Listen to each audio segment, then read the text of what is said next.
Este contenido es un extracto de uno de nuestros directos en la plataforma de Twitch. Si quieres más vídeos y horas de contenido exclusivo, no olvides pasarte y seguirnos por nuestro canal. Mundo Skrull. ¿Y tú? ¿En quién confías?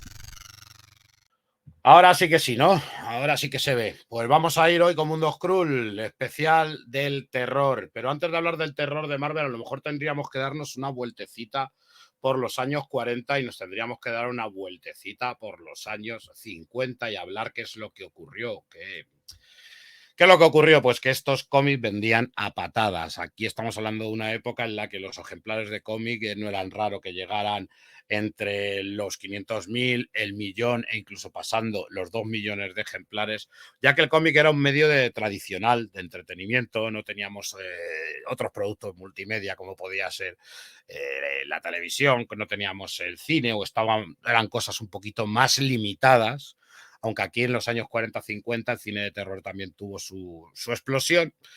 Y esto nos trajo una serie de joyitas como podían ser el Tales from the Crypt, como podían ser el The Vault of Horror, que era de la propia EC, o cualquier otro título en el que teníamos a lo típico de esqueletos, muertos, brujas, demonios, vampiros, monstruos del pantano. Teníamos toda una serie de monstruos, siempre además con la característica de que eran pequeñas historias cortas, muy al estilo de Tales from the Crypt, que en las cuales había siempre una moraleja final, había una especie de enseñanza, de aprendizaje para el lector, en el que nos intentaban dar una idea de que el terror, o sea, el mal nunca triunfaba, o sí, porque luego es verdad que fueron cambiando un poco, se fueron volviendo un poquito más turbios, pero tenían esa pequeña frasecita, esa pequeña puntilla de humor negro, que la verdad es que le venían muy bien a las series, pues eran algo muy divertido y ese toquecito de humor hacía que se convirtieran en pequeñas moralejas macabras y pequeñas moralejas oscuras. En los años 40 y los años 50 esto fue una proliferación y como todos sabemos esto llamó la atención muchísimo de los medios de comunicación, incluso de la Comisión de Estados Unidos, dado que se empezó a relacionar el índice de criminalidad, que subió bastante en los años 50 e incluso algunos crímenes de corte infantil o de corte adolescente, donde Wareham, el doctor Wareham, un psicoanalista, pues lo asoció directamente a la cantidad ya no solo de cómics de terror, sino también de cómics de criminales, ¿no? Porque incluso había uno, el Crime, ¿no? Que era el Crime Comics, que era directamente cómics de los que nos hablaban muchísimas veces, pues de malvados, ¿no? De gente como Al Capone o de gente como Dillinger, mafiosos de la vida real, a los cuales incluso se les pintaba como héroes. Esto hizo que se preocuparan muchas casas, que se preocuparan muchas madres de lo que leían sus hijos. Este señor, Wareham, lo que hizo es aprovechar todo este amarillismo también que hacía la prensa para sacar un libro, La seducción del inocente, donde empezó a culpar al medio del cómic y todas estas lecturas macabras de una serie de crímenes incluso. Bueno, hay unos cuantos libros muy interesantes. Hay unos cuantos libros muy interesantes sobre esto. Próximo día, yo creo que lo he traído alguna vez, pero estaría bien que lo trajéramos algún día y que centráramos solamente al tema del Comics Code, porque habría mucho debate, ¿no? Habría mucho debate. Porque es verdad que el Comics Code se aprovechó para cancelar, para censurar al cómic en general, pero es verdad que se les había ido ya un poquito de las manos y como bien decíamos, las editoriales luchaban entre ellas para ver quién era el que podía impresionar más a la masa, quién es el que tenía la historia muchísimo más macabra. Y llegó un momento que se le fue un poco de las manos para la sociedad americana que estábamos hablando, que era la de los años 50. Entonces, no voy a decir que esté justificado ese Comics Code y toda esa prohibición, pero es verdad que sí que esa lucha de a ver quién ofrecía el mayor susto o la mayor portada más desagradable hizo que esto se llegara a una comisión y en los años 50 se metió el tema del Comics Code, en el cual La gente muchas veces se equivoca y se piensa que es que el Comics Code a lo mejor es que te prohibían el cómic, pero es que eso realmente no va así. De hecho, el Comics Code ha estado conviviendo con el cómic muchísimos años. Y no es que a ti te fueran a detener o es que a ti te fueran a retirar el cómic, pero sí que tu cómic no se iba a distribuir de una manera habitual. Por ejemplo, tú lo que tendrías prohibido es que ese cómic se exhibiera en los kioscos. Estamos hablando de una época en la que no hay librerías especializadas. Que se exhibiera en los kioscos. Eso, pues es un problema, ¿no? Porque si tu cómic no se veía, ahí encima estamos hablando de unos momentos en los que no había publicidad y no te compraba ni el tato. O sea, te vas a quedar con tus cómics de terror que no te los iba a comprar ni el tato. Estamos hablando de épocas en las que lo que se buscaba es que la portada llamara al público y el público comprara ese cómic por la portada. Si estaban tapados o en la trastienda o en el fondo pues no se veían y eso hacía que las ventas bajaran. Era casi como un suicidio editorial. Por eso es verdad que las editoriales pasaron por el aro, pero normal que pasaran por el aro, tenemos que pensarlo, que ellos lo que querían era vender y ellos en ningún momento, por muy mal que les pareciera ese Comics Code, lo pasaron. Vimos que no fue solamente en el cómic de terror, porque se fue un poquito también de las manos, se empezaron a prohibir todas esas portadas como las famosas, ¿no? De Tales from the Crypt o este Ball of Horror, que yo creo que es una de las más representativas de esa mano colgando en el metro. Imaginaos en estos años lo gore que les parecería, lo que les parecería eso. Y también afectó al cómic de superhéroes. Explotó la moral y ya no era lo macabro, ya era el contenido que fuera ofensivo políticamente, el contenido que intentara reflejar la familia perfecta americana, de ahí que a los superhéroes se les pusiera que si un perrito, que si un hijo, que si una figura femenina a su lado, la integración de una familia, ¿no? La Batfamilia surge ahí. O una familia de Supermanes. ¿Por qué? Porque era lo que tenían, lo que querían dar, la imagen americana.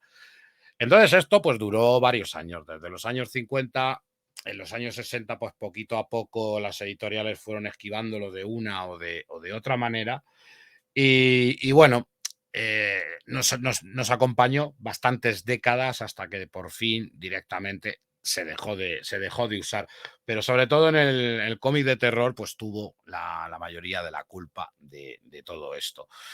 Hay que decir que en esos años 50, pues comienza a surgir otro tipo de terror, comienzan a surgir otro tipo de gustos para el público, dados por el tema de la ciencia ficción, dados también por las leyendas urbanas del tema de la ufología. Estamos ya en unos tiempos en los que, oye, el hombre se está acercando a la luna, el hombre ha salido al espacio, nuestra imaginación empieza a volar como esos cohetes y terminamos pensando en extraterrestres, seres de otra dimensión, etcétera, etcétera. Y entonces una de las maneras de esquivar y de traernos un nuevo estilo de terror, que fue una mezcla, fueron estos famosos cómics de monstruos, ¿no? Algunos le diríamos ahora de kaijus. Y es que aquí tendríamos, pues mira, tendríamos este primer Hulk, ¿vale? Que luego lo hemos podido ver ahora mismo en el Immortal Hulk, además jugando con este concepto del nombre. Tenemos por aquí la primera aparición de Grodd, tenemos a Manu, tenemos a Orgu, a Gorgu, a Monstruoso, o sea, tenemos una cantidad de personajes creados, sobre todo de las mentes de Stan Lee, de Steve Ditko, de Jack Kirby, que venían a sustituir un poco a lo que es el monstruo clásico y nos daban otro tipo de terror, que era ese titán, ese coloso que venía a destruir la humanidad o que venía directamente a conquistar nuestro planeta. Y con esto pues tuvimos ese entretenimiento. También estábamos también en una época, teníamos a los Challengers to Unknown, que también eran un cómic que no dejaba de ser de aventura científica. Entonces nos llamaba todo eso. Entonces transformábamos todo eso en esas películas de grandes monstruos, grandes titanes que querían pues luchar contra la humanidad y la humanidad pues al final tendría que usar su inteligencia para vencerles o a veces simplemente afrontar su destino. Esto también fue una corriente bastante interesante y fue una corriente que, aunque no lo creamos, fue muy importante. Y lo vemos desde el primer número, por ejemplo, de los Cuatro Fantásticos, en los que aquí ya nos mezclaban también en los superhéroes, pero nos mezclaban, seguían mezclándonos estos monstruos maravillosos, estos robots maravillosos, estos extraterrestres. Algo que se quedó, o sea, algo que se quedó y que como hemos visto ha seguido a día de hoy, que llegamos a tener a personajes de estos completamente presentes, solo que de otro corte. Pues con esto fuimos perfilando un poquito ese terror, ¿no? Fuimos dándole al público, si nos damos cuenta, fuimos dándole al público de los 60 lo que querían, pero en las páginas de Marvel. Y entonces es cuando ya en los años 70, chan chan, llegó una de las mejores etapas que ha tenido Marvel en cuestión de venta y en cuestión de títulos. Y es que una de las roturas, uno de los se aflojó ese tema del Comics Code. Es más, ya se habían muchas veces rechazado ese Comics Code en Marvel, como pudimos ver en el número de las drogas de Spider-Man, ¿no? Donde se dijo, no, me da igual, no lo aprobáis, pero lo voy a sacar sin sello. Y claro, ahí se demostró un poquito que ya Marvel era Marvel y que aunque no tuvieras ese sello, ibas a seguir vendiendo. Y esto pues fue un pistoletazo de salida para que la propia editorial comenzara a jugar un poco con algo que también se había puesto muy de moda en el cine, y eran, por ejemplo, esas películas de la Hammer, esas películas bueno, de la Universal serían la anteriormente. En este caso estaría muy de moda las de la Hammer, los remakes, todo lo que eran los revisionados y estrenos en el cine de las antiguas de la Universal. Estaba llamando mucho la atención al adolescente y preadolescente del momento, y oye, Marvel no iba a ser menos, y comenzó a utilizar a distintos personajes, como bien decíamos, algunos clásicos de la literatura de terror y otros de creación propia. Por ejemplo, tenemos aquí el primero, ¿no? La tumba de Drácula. Y cuando digo el primero, no hemos hecho esto en plan cronológico, sino esto lo hemos ido poniendo. George me ha estado ayudando a hacer el PDF, y no lo hemos puesto de manera cronológica. Lo hemos puesto un poquito de manera según daba yo el discurso al pobre George, que el pobre George se come los programas enteros también, el pobre mío, aunque no venga, pues un poco a modo de discurso, ¿no? Y es que teníamos esta tumba de Drácula y me hacía muchísima gracia, porque hay que decir que Drácula fue uno de los personajes que Marvel tenía pensado usar, no sabían cómo, no tenía muy claro cómo, pero al principio le íbamos a tener, olvidaos de ese Marvel Team Up con Spider-Man, al principio le íbamos a tener en un número tan importante como el 100 de Spider-Man, donde se llegó a hablar de que querían un vampiro, de que querían meter al señor de los vampiros ahí en la colección de Spider-Man, pero Stan Lee no lo vio bien, y dijo que no, que buscáramos otro vampiro, porque sobre Drácula queríamos hacer pues una colección que nunca se imaginaría que llegaría a 70 números, esta colección, donde han pasado señores como el señor Roy Thomas, ha pasado Mark Wolfman, ha pasado Jerry Conway, y por supuesto mi querido, mi amado y uno de mis dibujantes favoritos, que yo en la tumba de Drácula no lo asocio sin él, que es el señor Gene Colan. Nos trajo las aventuras del príncipe de Transilvania, muy centradas en lo que es la figura de Black Tepes, la figura del conde de Black Tepes, ¿vale? De la figura real, bastante distorsionada, que ya nos dijo Bram Stoker que este personaje era tan cruel, que se había, pero bueno, esto es politiqueo ya puro y duro, habría que analizar mucho la figura de Drácula. Era tan cruel que al final pues vendió el alma al diablo, o como castigo de su maldad, pues se convirtió en un no muerto, ¿no? Un castigo de Dios que le convirtió en un no muerto, y alguien que realmente tenía que sobrevivir succionando, chupando la sangre a sus víctimas, tomando la vida de su gente. A partir de esa premisa de Bram Stoker, Marvel, casi 100 años después, lo que nos dio es la resurrección de este personaje en el universo 616. Veremos como un grupo de amigos, un grupo de, ¿cómo llamarlos?, de aventureros, entre los que se encontraba el señor Frank Drake, que era su tataranieto o algo de eso, al que luego lo veríamos muy bien, que ya hablamos de él en los Hijos de la Medianoche, retiraría esa estaca del corazón del Señor de los Vampiros, de Drácula, y este volvería, ¿no? Volvería a la vida después de tanto tiempo, y volvería en un mundo que le es completamente desconocido. esto la verdad es que nos traía un cómic bastante curioso porque no estamos hablando, no estamos acostumbrados a ver el cómic de un villano. Estábamos acostumbrados a ver héroes, estábamos acostumbrados a ver, todavía aquí la figura del antihéroe no estaba bien concebida. De hecho, sería en los 70 cuando se desarrollaría ese concepto del vigilante que también nos vino bastante en el cine con Charles Bronson, películas de Charles Bronson y Harry el Sucio y todas estas cosas. Aquí teníamos a un villano, teníamos a un señor del mal, uno de los personajes más temidos de la historia dentro de las páginas de Marvel Comics y dentro del universo de Marvel Comics, llegando a compartir, en un principio, la gracia era cómo se adaptaba a la modernidad, cómo se adaptaba a los nuevos tiempos, cómo intentaba salir al paso, quizá un poco cómo intentaba sobrevivir en un ambiente completamente moderno, donde realmente veríamos que se le cruzarían intereses, ¿no? Se cruzarían intereses con otros personajes como el Doctor Sol, y en todo momento, pues un poco en peligro. Cosa que nos haría empatizar, pero no tenemos que olvidar que estábamos ante un villano, alguien que realmente no quería salvar al mundo, sino que casi que quería hacerlo su coto de caza. Es una serie muy divertida, una serie muy oscura. El dibujo de Ginny Colan no tiene ningún tipo de desperdicio. Es un dibujo que si lo podéis apreciar en blanco y negro o tenéis la suerte de tener algún artbook en el que vais a ver el dibujo de Ginny Colan. Creo que aquí Ginny Colan hizo ese estilo de la niebla, ¿no? Es el tío que mejor representa la niebla con un lápiz, haciendo que, bueno, pues el vampiro, ya sabéis, se convierte en niebla, se convierte en murciélagos, ratas, lobos y otros animales, las alimañas, como las suelen llamar, y luego tiene sus poderes hipnóticos, etc, etc, etc. Pero poco a poco le veríamos cómo se iría mezclando poquito a poco con gente como Silver Surfer, ¿no? Tendríamos en ese número 50 famoso de Drácula ese enfrentamiento con Silver Surfer. Tendríamos encuentros con Spider-Man, incluso así, que bastante famoso, ¿no? El rapto de Ororo, el rapto de Ororo Munroe, ese cruce con los X-Men.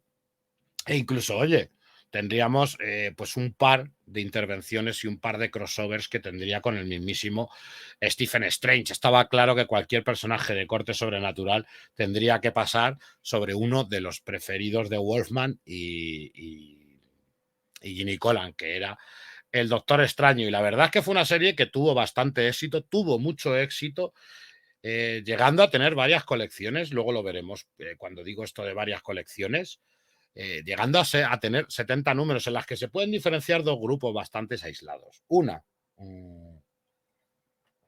esa manera de integrarse dentro del universo Marvel, y otra saga un poquillo más extensa, que sería la saga de Janus, ¿no? La saga del hijo de Drácula, porque hay que recordar que Drácula arrebata a la novia del diablo, arrebata a la novia al diablo, la van a sacrificar para que sea la novia del diablo. Él se enamora, cual vampiro enamoradizo, se la lleva y a partir de ahí pues tendrá una pequeña guerra con Satán y tendremos ahí incluso a ese hijo de Drácula, a Janus, el cual, si él era el señor de la noche, pues él sería todo lo contrario, sería un señor de la luz, con un final, la verdad, que bastante apoteósico y bastante bonito.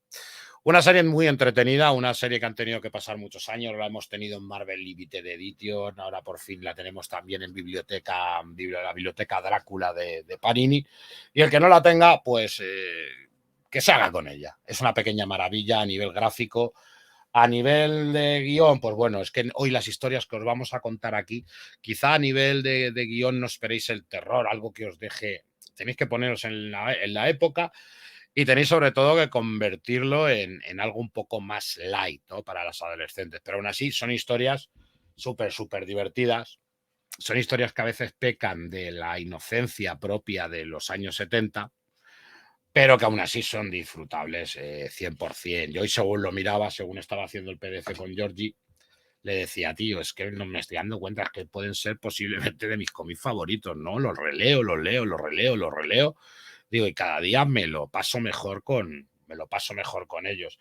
Y si yo tuviera que poner en un top, creo que La tumba de Drácula es una serie dentro del terror de Marvel y dentro de las series de Marvel de los 70.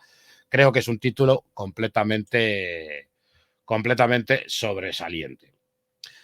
Mira, ya estáis entrando por aquí más gente, así que vamos a ir leyendo. Hoy vamos a ir parando, tranquilos. Hoy no tenemos ninguna prisa, aunque luego tengo directo yo, pero no tenemos ninguna prisa. Dale un abrazo a James Tinion, cuarto de nuestra parte. Yo le doy un abrazo al Tinion. A ver si me lo quiere dar él. Buenas tardes y feliz Campbellin. Muy buena Greomar ahí con tus iconos. Brun, el artisan de la ECDIDV con las mejores historias. ¿Lo has echado un vistazo? ¿Qué va? ¿Qué va? No lo he echado un vistazo, me lo tendría que pillar. Me lo tendría que pillar, la verdad. Porque me mola muchísimo. Y sobre todo todos los que son gente como Davis, ¿no? Como Sperter, como hay unos cuantos artistas de ahí de esa época que me parecen geniales, que me gusta mucho el dibujo que tienen.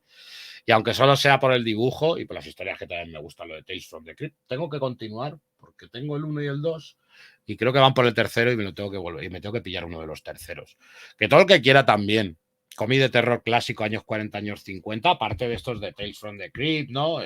Podéis pillar también Diablo, están haciendo bastante trabajo recopilando cómics de zombies, de serpientes, terror de momias, del vudú, asociado al vudú, a los zombies, que están bastante bien, que son de la misma época y si disfrutáis de ese terror, disfrutáis de ese estilo de cómic, os va a enganchar, os va a gustar muchísimo. Pelo, buenas tardes, pues muy buenas, Pelo. Germán Mancini, joder, soy fan absoluto de la EC, normal. Y a mí por eso nos pusimos tan contentos unos cuantos cuando nos trajeron, cuando nos dieron la noticia, ¿no? De que aquí iban a empezar a publicar Diablo, pues todos estos cómics tan clásicos, ¿no? De los cuales habíamos oído hablar, habíamos tenido la oportunidad de tenerlos en bibliotecas del terror, editadas por Planeta hace como unos 20 años, ¿no? O más de 20 años.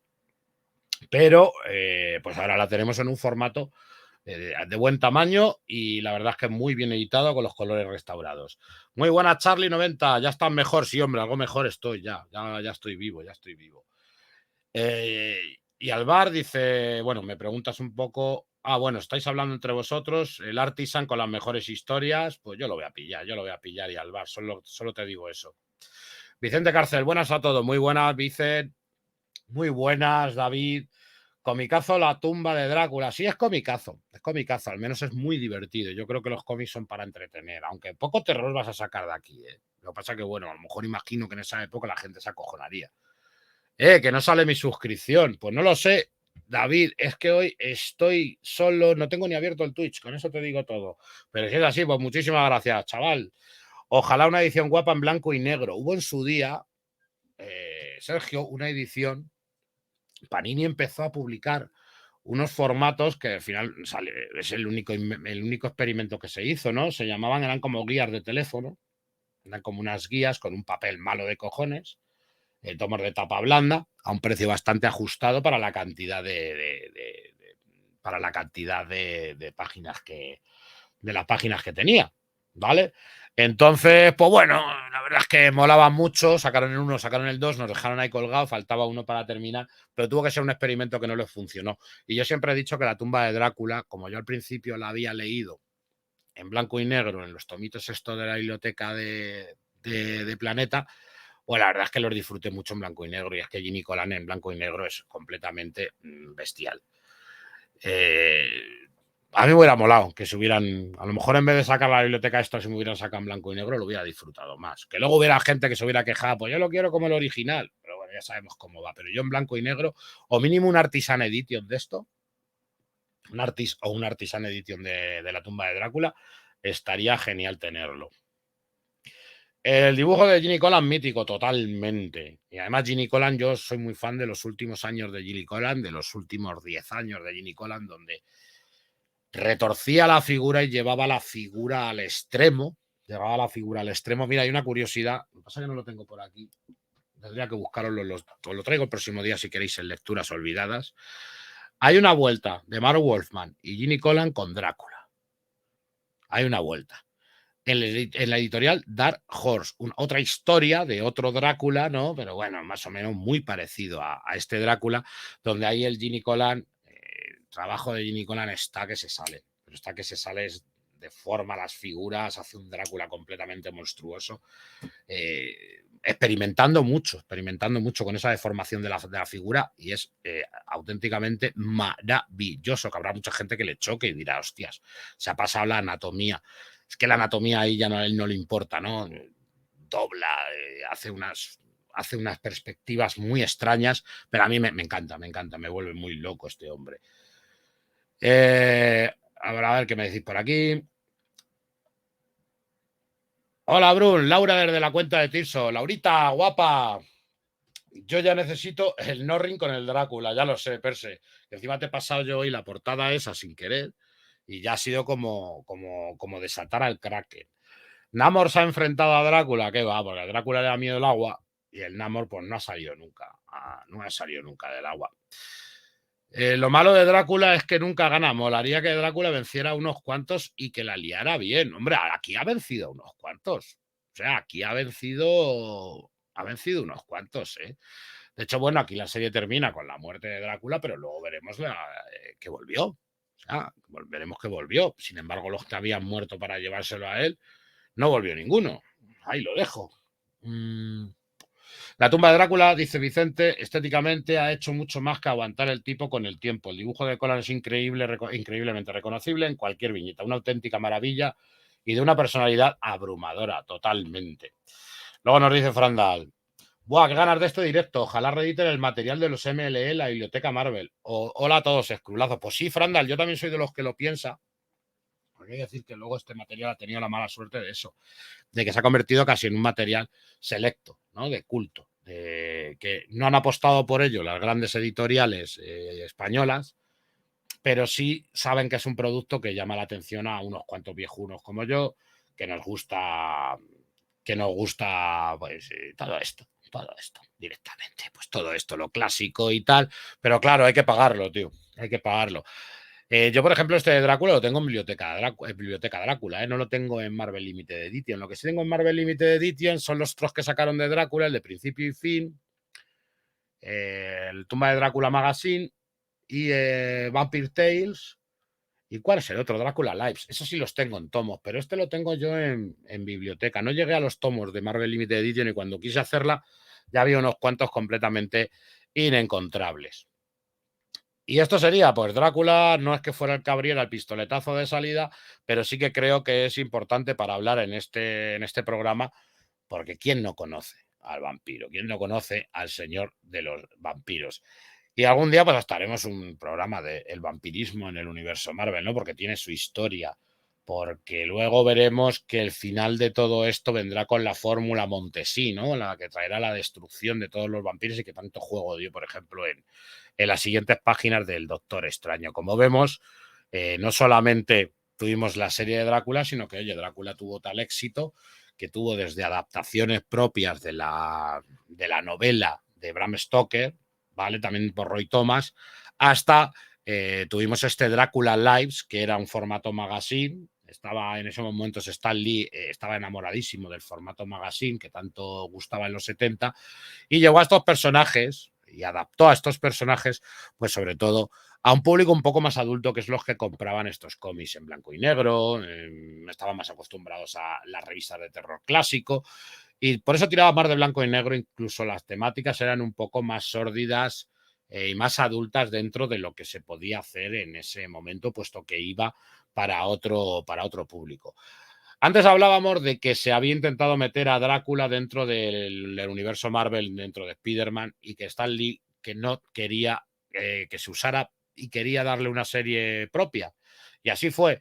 Y el sustituto perfecto fue Morbius, el vampiro viviente, Michael Morbius para los amigos. Que recordemos que es este científico con una enfermedad, joder, qué preciosidad de portada de los monstruitos, ojo, tío. Hay que recordar que el Michael Morbius con una enfermedad sanguínea comienza a experimentar, y veremos aquí también un paso que me parece interesante, ¿no? Fue mezclar el vampirismo con lo que es lo superheroico.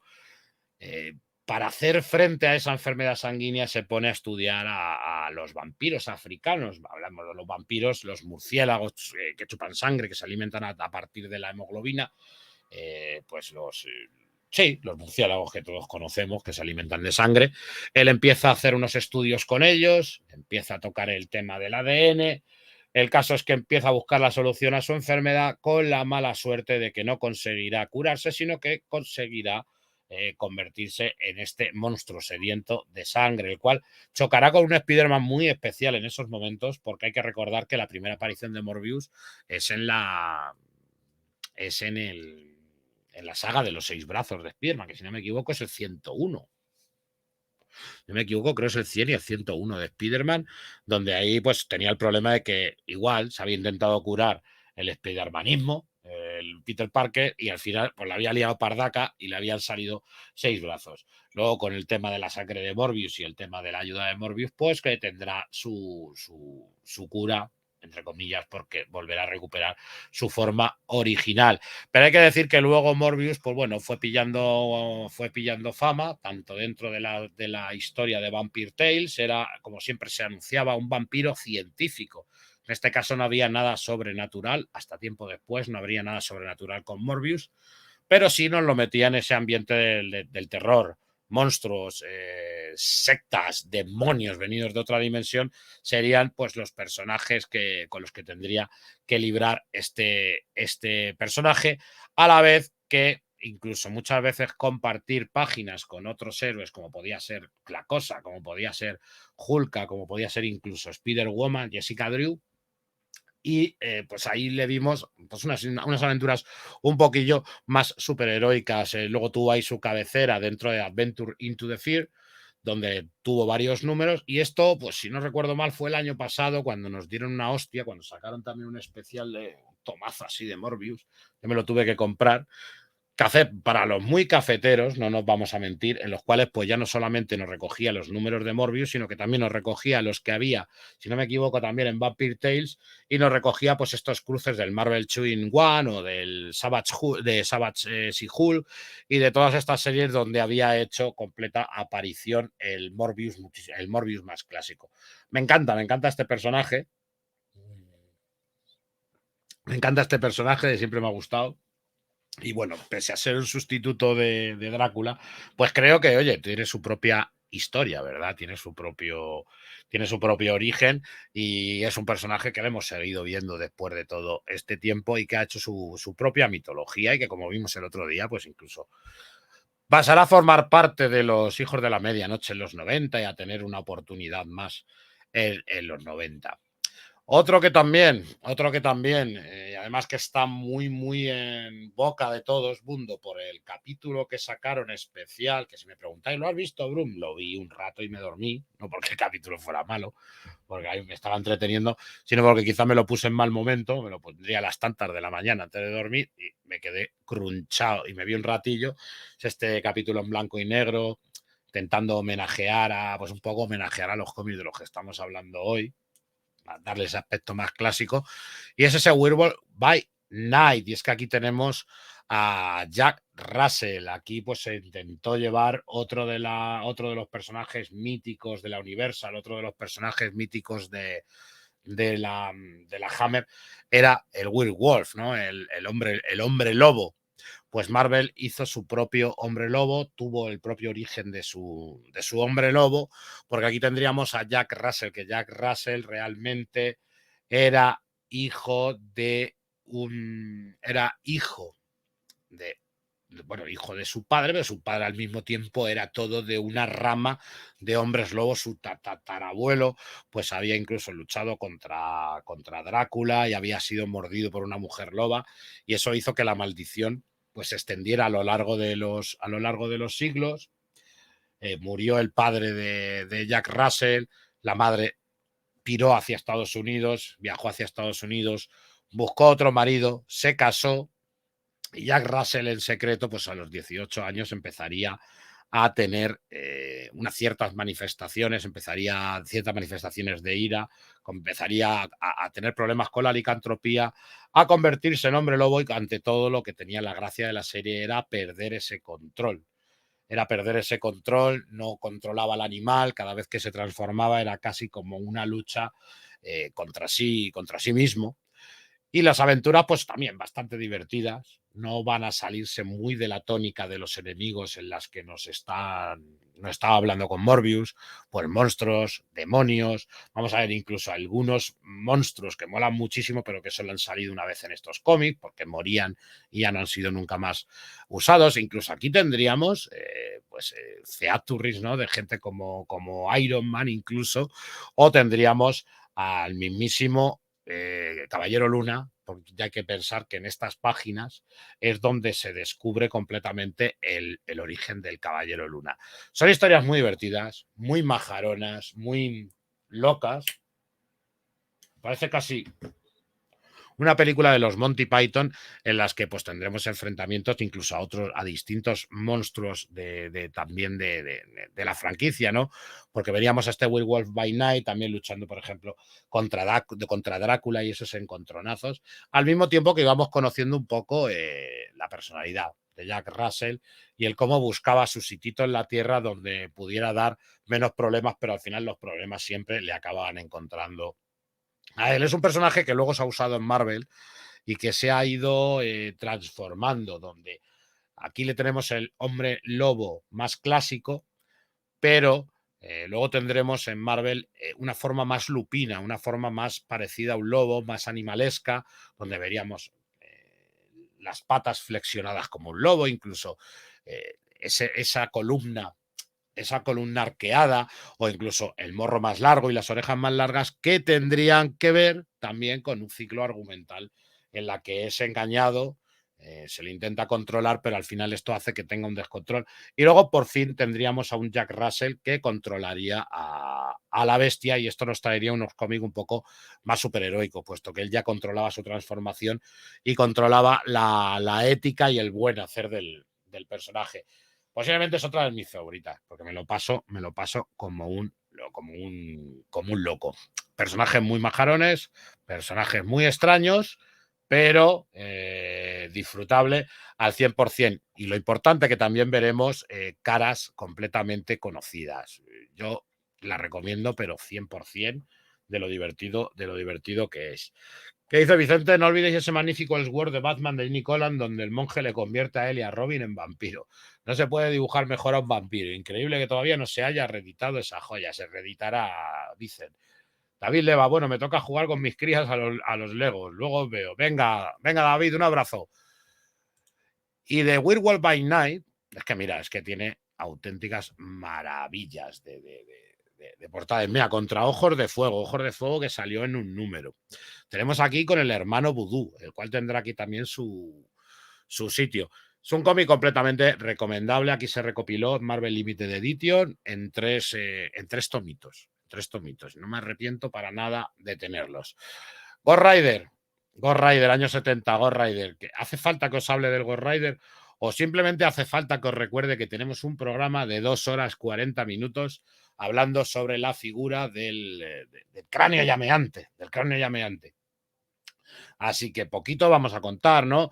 Esto es uno de los fenómenos, ya no solamente del terror, sino también del fenómeno de esas ferias de Daredevils, ¿no? De gente que saltaba a camiones en moto y filas de coches, todo el éxito que tuvo Easy Rider y la apariencia motera, pues bueno, también se lo utilizó Marvel y nos metió a este Ghost Rider en la familia del terror, en otra de sus colecciones del terror, porque es lo que realmente pedía la gente. Lo gracioso de esto es que Marvel seguía girando.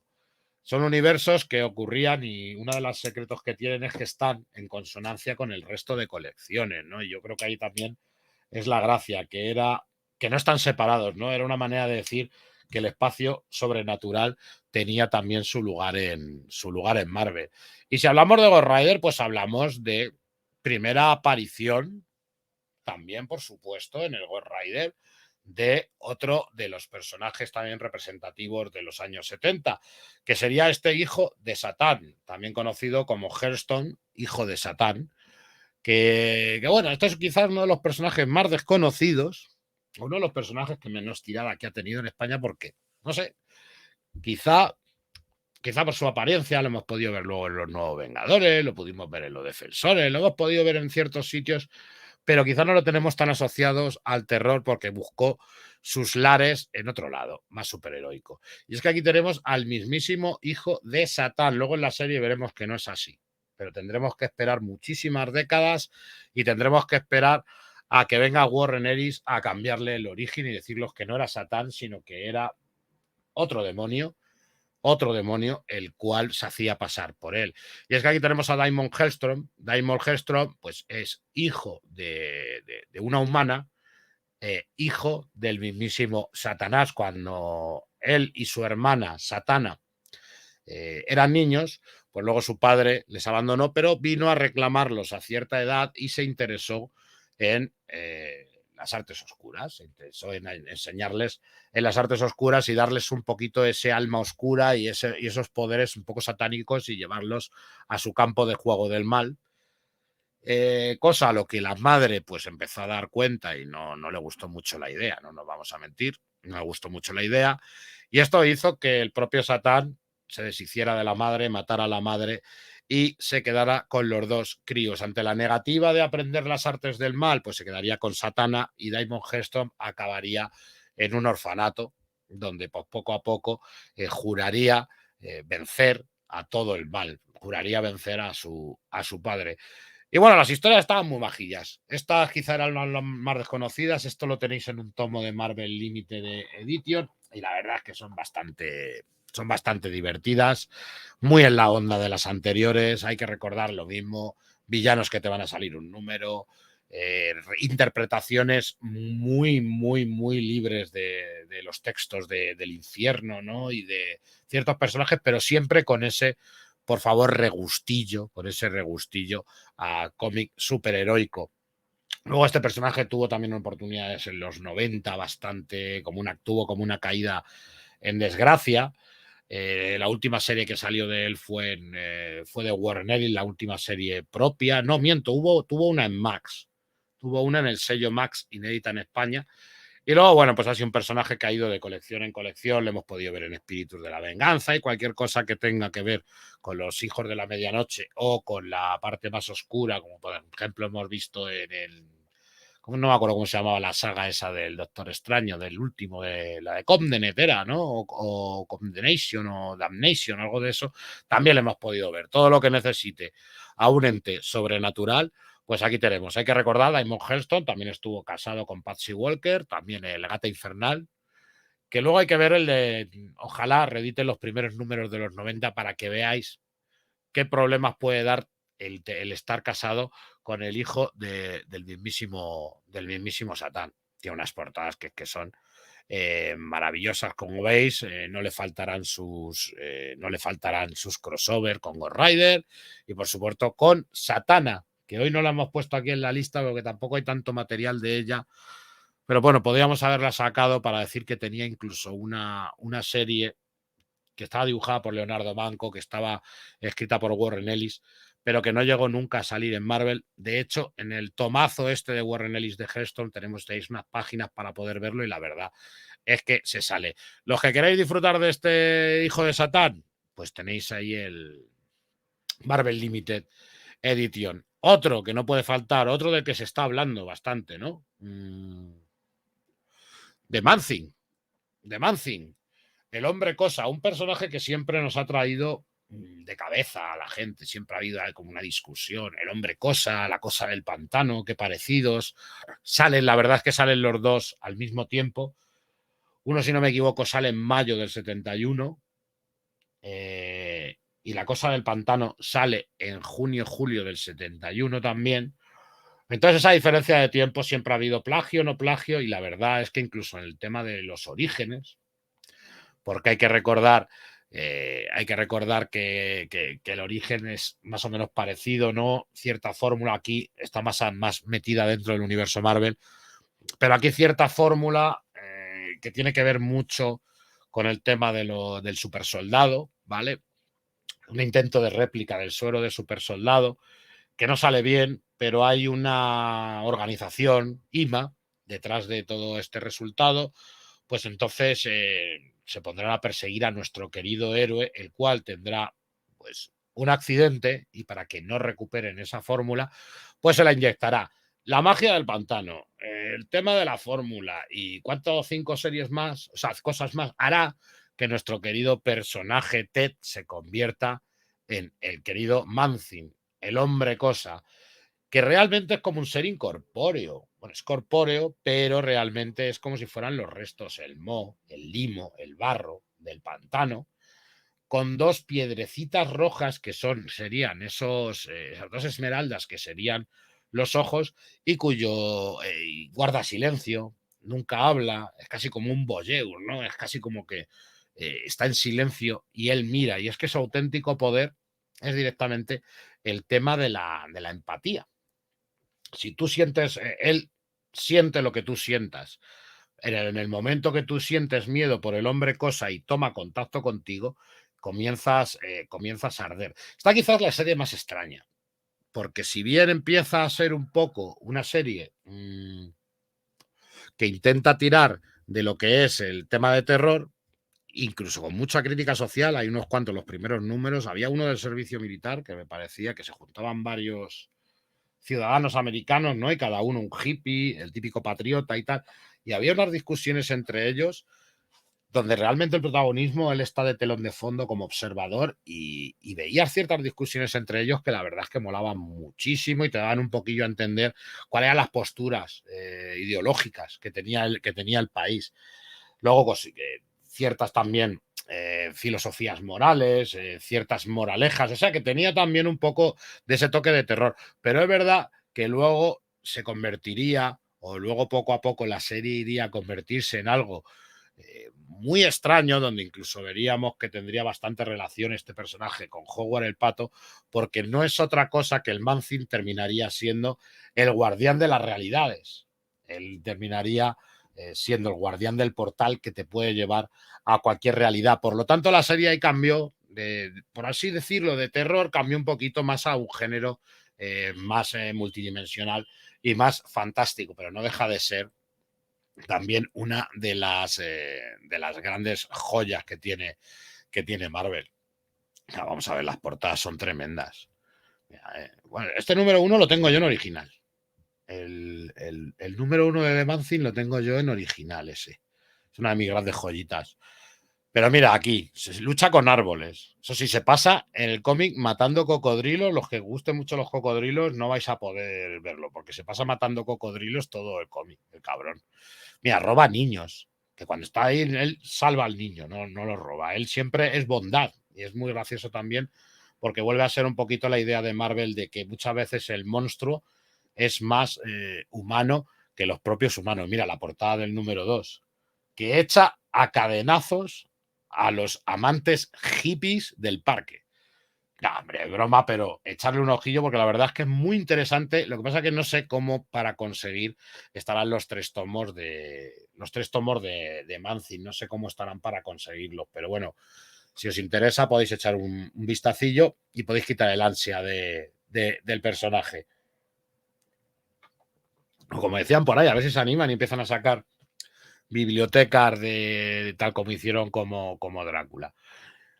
Luego, para mi gusto, vendría lo que es para mí la más flojilla de todas. Que también la tengo, ¿vale? Pero sí es la más flojilla de todas, para mi gusto, ¿eh? Que sería el monstruo de Frankenstein de Marvel. Que seguiría la misma onda, mola porque no nos separa del. No es otro monstruo de Frankenstein, es el monstruo de Frankenstein de Mary Shelley. Incluso tendremos ahí en los primeros números cómo nos cuenta la historia, la historia de la novela marvelizada y cómo a partir de ahí del final, pues siguió su camino, ¿no? Y es un poco lo mismo, buscar su sitio. Quizás este me recuerda bastante más a Hulk, ¿no? Buscando su sitio donde hay gente que se le teme, otros que se quieren aprovechar de él y él realmente pues busca un lugar en el mundo en el que no se sienta amenazado y le acepten como es, cosa que no va a conseguir nunca, puesto que siempre se le van a acercar pues gente o muy mala o demonios que quieren usarle para algo o gente que simplemente quiere destruirle. Marvel Limited Edition también salió en un solo tomo. Este realmente yo lo compré más por completismo porque quizá es el que menos me gusta y aún así también es disfrutable. Creo que también incluso tenía por aquí a Iron Man y a otro tipo de héroes. E incluso es un personaje que luego se ha podido, lo hemos visto y se ha usado también bastante, pero no deja de ser el típico bruto, ¿no? El típico personaje que quizás nos llama menos la atención. Pero bueno, si sois amantes, tampoco amantes de este género, tampoco va a decepcionar. Pero si hacemos una comparativa contra otros títulos de los que hemos hablado, pues comprenderéis que pierde un poquillo, la verdad. Y ahora uno de mis favoritos. Esto no ha salido, lo que tengo, yo lo tengo en diferentes números, ¿no? El Tales of the Zombie, en números sueltos, en alguna recopilación en la que vengan ciertos numerillos, pero sí vamos a decir que en Estados Unidos ya ha habido una recopilación. Pasa que creo que no será muy extensa, no será muy gorda, por lo tanto no se hará, pero Marvel Limited Edition debería sacarla, como mínimo, para completar todo el ciclo de estos personajes extraños, como podía ser el hermano Voodoo, que yo creo que uno de los personajes también más reconocidos de Marvel, y eso que ha tenido, pues ha tenido directamente sus puntos importantes. Hay que recordar que este señor llegó a ser el maestro de las artes místicas en el momento que se dictaminó después de, si no me equivoco, fue después de World War Hulk, cuando hizo un hechizo el Doctor Extraño, entonces ahí perdió el título de hechicero supremo y pasó a las manos de Jericho Drew, del hermano Voodoo. Hay que decir que el hermano Voodoo se llama hermano Voodoo porque está formado por Jericho, que es la parte carnal, el, el, el hombre que va luchando, y luego va acompañado de ese espíritu que veis ahí a su espalda, que sería Daniel Drum, que sería su hermano, el cual muere y su espíritu, pues juntado con un Loa del vudú, hace que se convierta, pues así decirlo, en el ángel guardián de su hermano, y que ayuda a su hermano pues a luchar contra los problemas que hay en Nueva Orleans, ¿no? Temas de sectas, temas de brujería, zombies, tendríamos a alguien como Garra Negra resucitando muertos, todo siempre intentando darle un toque más tribal, un toque más tirando hacia las religiones de Haití, hacia el vudú, hacia el macumba. Y bueno, la verdad es que es muy entretenida, o cuanto menos era muy original si la comparamos al resto de colecciones. Al mismo tiempo que, oye, también servía para que viéramos que también servía un poco para integrar las creencias o integrar personajes de otras etnias dentro de la línea editorial del terror de Marvel. Es un personaje que me gusta mucho y estoy como loco, porque ya os digo, tengo las historias unas en un lado, otras en otro, otras en otro, y me molaría un volumen también, un volumen del hermano Voodoo juntos. Me encantaría, me encantaría. O sea que si dicen algo, tenemos que votar todos. ¿Veis? Tendríamos contra el Señor Oscuro, contra Garra Negra. O sea, ¿a quién no le gusta un tío vestido de gallo, vestido de pollo, ¿sabes? Pollo mascollo. Tendríamos incluso eso, en Marvel Chewing Wallet tendríamos haciendo equipo con la cosa. Un personaje, la verdad, que sobre todo ocuparía su lugar en Strange Tales, pero que la verdad es que no, eh, para nada chocaba con los títulos que nos estaban ofreciendo. Estoy pasando ahí mucho del chat. Ay, a ver, ¿qué decir por aquí? Ahí estáis hablando de descatalogaciones. Sí, sí, es que lo de Marvel Limited Edition es meterse directamente. Por aquí me preguntabas el Mancin de Herbert, que se le han puesto genial, sí, a mí es que me mola mucho. Todavía hay muchos MLE de Son of Satan, pues si queréis el Son of Satan, pues aprovechar. Es que hay muchos que no están, pero yo creo que el Son of Satan es de los que directamente no están. O sea, el Son of Satan sí, pero hay otros que no están para nada, ni lo busquéis. No sé ahora mismo cuáles son, porque yo todos estos de Marvel Limited Edition no es una cosa que la tengo muy clara. El que me gusta lo pillo lo pillo nada más salir, ¿eh? O sea, no me lo pienso. A lo mejor también es porque, a ver, también es que este género me gusta, entonces cuando sale lo pillo.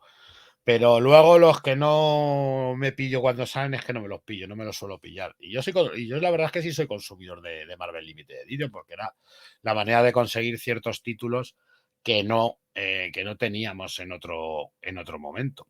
Dice Vicente Cárcel, descatalogado el primer tomo, me imagino que será el de... El primero está descatalogado por desgracia, me imagino yo que será el de Manzin, ¿verdad? Los otros dos en stock. Yo lo compré esta semana por algo más del precio de portada, pero asumible, pero se encuentra en unas cantidades normalmente que tela.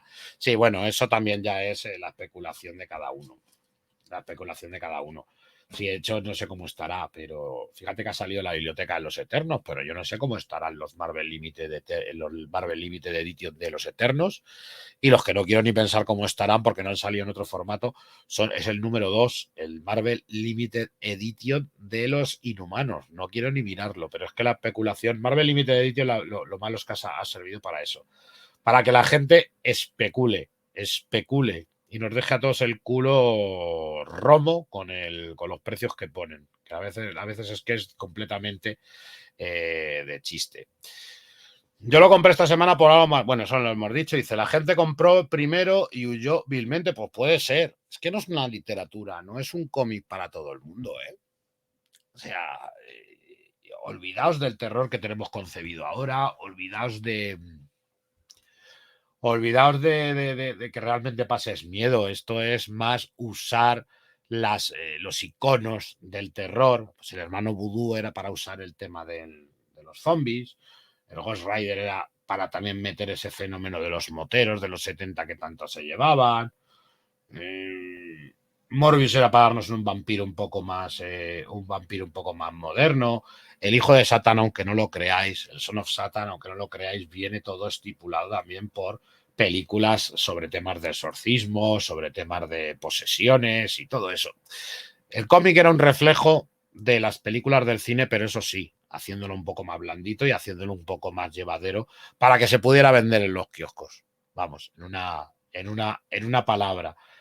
Entonces no es para todo el mundo, pero igual que no es para todo el mundo el tomo clásico de Lee Ditko de Spider-Man, o que no es para todo el mundo el clásico de Stan Lee y Jack Kirby de los Cuatro Fantásticos, y aún así estamos en los 70 y ya el lenguaje no era tan primario, ¿no? Como en los 60.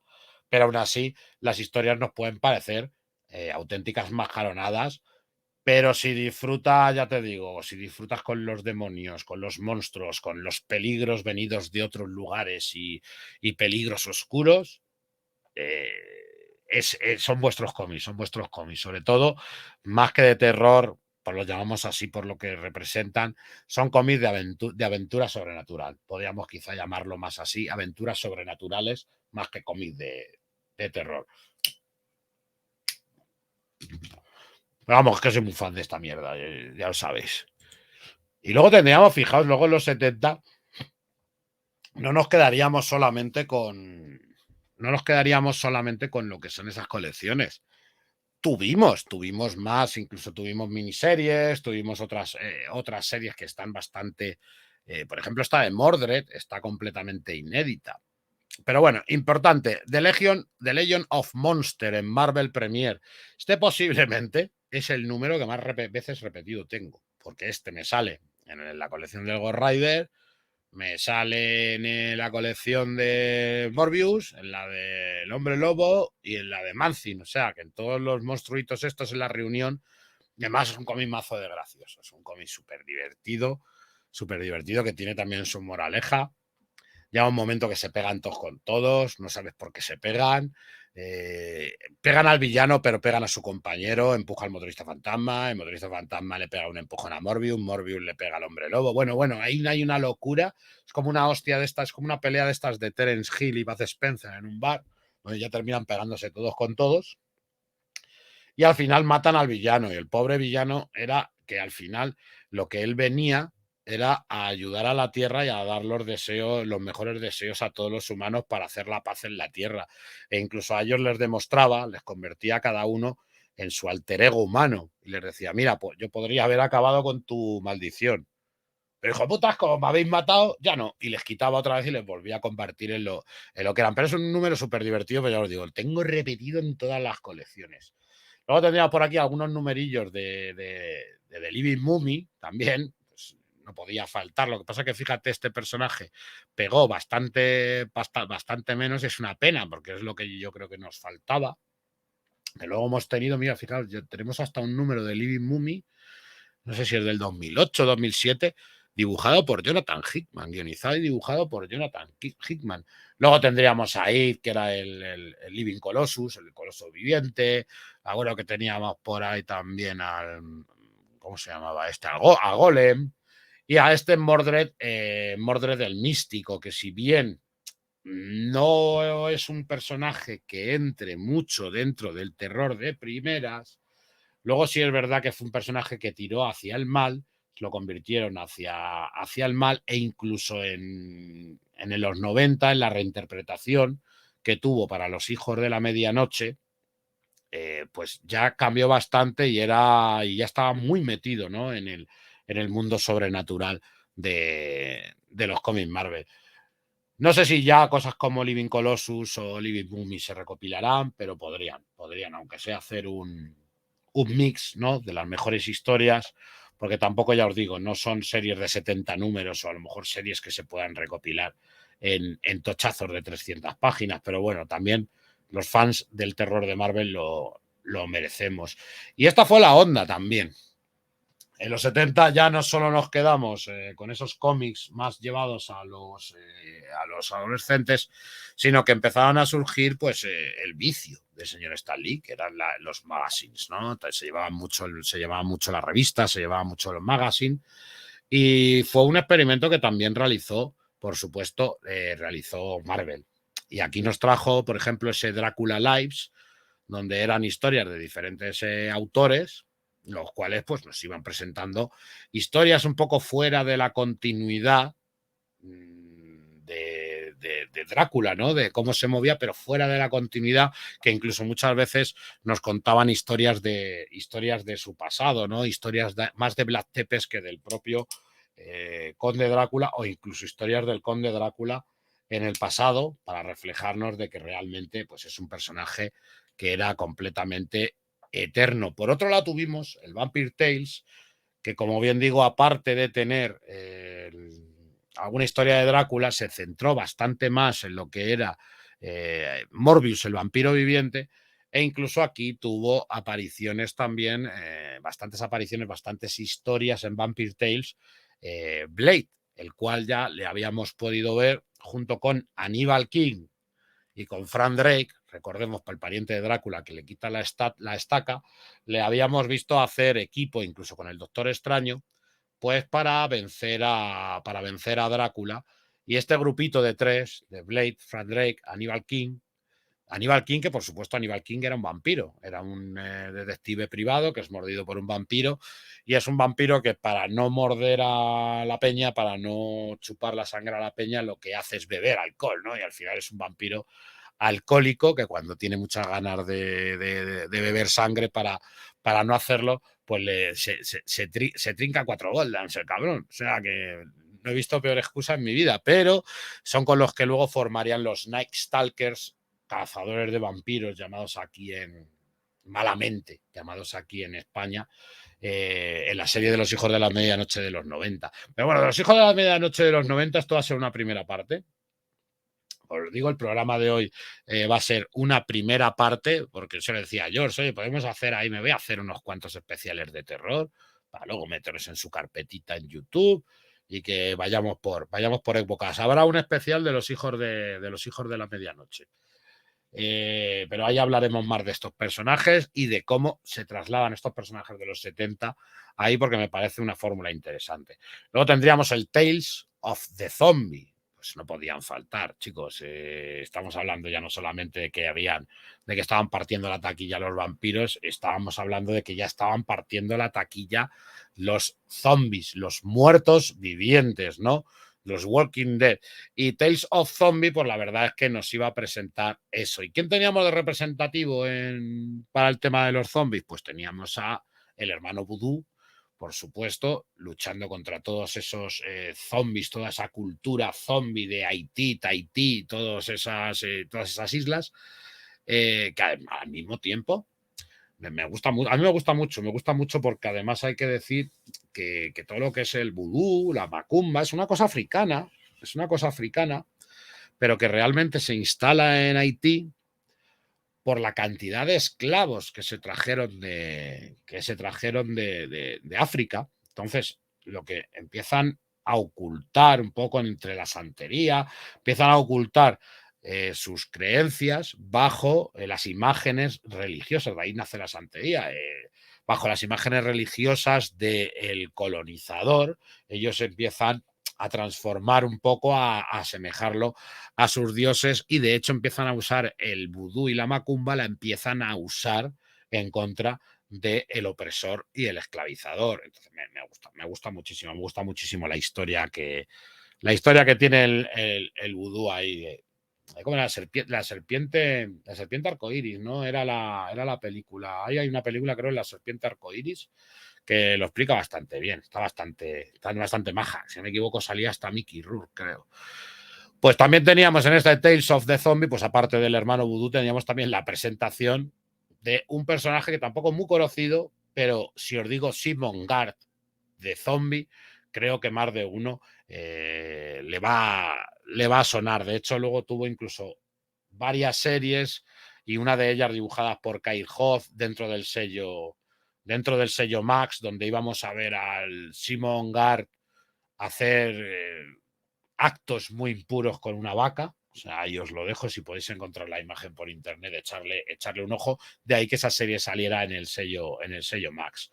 Pero bueno, historias de terror en la que tenían que ver con los zombies y sobre todo con la vida y la muerte. Y luego teníamos, por supuesto, pues esa legión de los monstruos, ¿no? Que era un poco la revista en la que íbamos a hablar de aquellos de los que quisiéramos. Pues bien fuera Drácula, bien fuera Frankenstein, o en este caso, como en esa portada, que sabemos que hay una historia cortita de unas cuantas páginas en blanco y negro de Manfibio, que hoy me reía yo mucho con Josh y digo, ¿cómo es posible que a Manfibio nunca le hubieran dado una serie o le hubieran puesto de sidekick con el Manzin? Pero bueno, a Manfibio lo hemos podido ver también, que sin comandos aulladores, le hemos podido ver en la época de Frankencastle. O sea, es un personaje que ha salido en varias ocasiones, así que no tenemos que sentir nada de pena por él. Y hasta aquí, chavales. Mundo Skrull. ¿Y tú? ¿En quién confías?